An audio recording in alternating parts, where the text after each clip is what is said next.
menyepelekan orang. Jangan pernah memandang orang dengan sebelah pandangan. Jangan. Karena kita nggak tahu bahwa orang yang kita anggap remeh, orang yang kita anggap hina, justru orang itu mulia di hadapan Allah Subhanahu wa taala. Naam, Allah sallallahu Ini alaihi tasbihatul qalam, ini kebersihan hati. Sehingga kalau kita selalu husnudzon sama orang, maka setiap kali kita ketemu sama orang, doain saya ya. Doain saya. Kita minta kepada mereka karena kita tidak tahu min ayyi fadlin, dari mulut yang mana doa kita dikabulkan oleh Allah Subhanahu wa taala. Jangan pernah mandang orang dengan sebelah mata. Jangan. Karena kita tidak tahu bahwa orang tersebut mungkin punya rahasia antara dia dengan Allah Subhanahu. Ini menyangkut tentang hati. Ya, jadi berprasangka baik ini nggak mudah.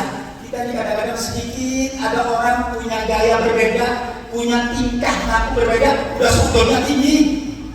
Temu sama orang papasan, nggak negor, sudah pikiran kita udah jelek. Orang ini mungkin nggak senang sama saya, orang ini musuh sama saya, dan lain sebagainya. Kita nggak pernah punya prasangka baik. Mungkin dia punya masalah, mungkin dia punya problem. Siapapun, hatta kalau kita melihat orang ahli maksiat, jangan engkau hinakan mereka. Karena kita nggak tahu kalau sekarang mereka bermaksiat, mungkin di akhir hayatnya dia bertobat dan kembali kepada Allah Subhanahu wa taala. Kita ini belum tahu. Sekarang kita dalam posisi baik, kita dalam posisi soleh, kita dalam posisi orang yang Masya Allah dulu di majelis. Tapi siapa yang bisa menjamin akhir hayat kita menjadi orang soleh? Siapa yang bisa menjamin bahwa kita akan soleh untuk selamanya sampai husnul khotimah? Nggak ada. Begitu juga ketika kita memandang orang yang ahli maksiat, jangan pandang mereka dengan sebelah mata. Abu Yazid Al-Bustami rahimahullah rahimatan abrar pernah suatu saat berjalan dengan muridnya. Ketika berjalan dengan muridnya melintasi pasar.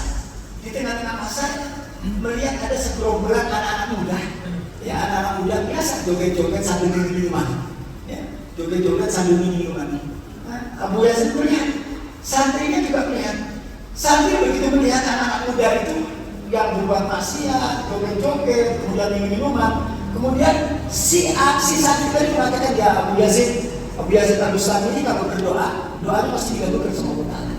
Ini santrinya ngomong sama gurunya, ya Syekh Abu Yazid Al-Bustami, ini orang ini anak muda ini maksiat, minum minuman keras, mabuk-mabukan. Doain sama Allah biar mampus semuanya. Doain kamu angkat tanganmu, minta sama Allah agar anak-anak muda ini mampus. Kemudian Abu Yazid angkat tangan. Apa kata Abu Yazid? Ya Allah,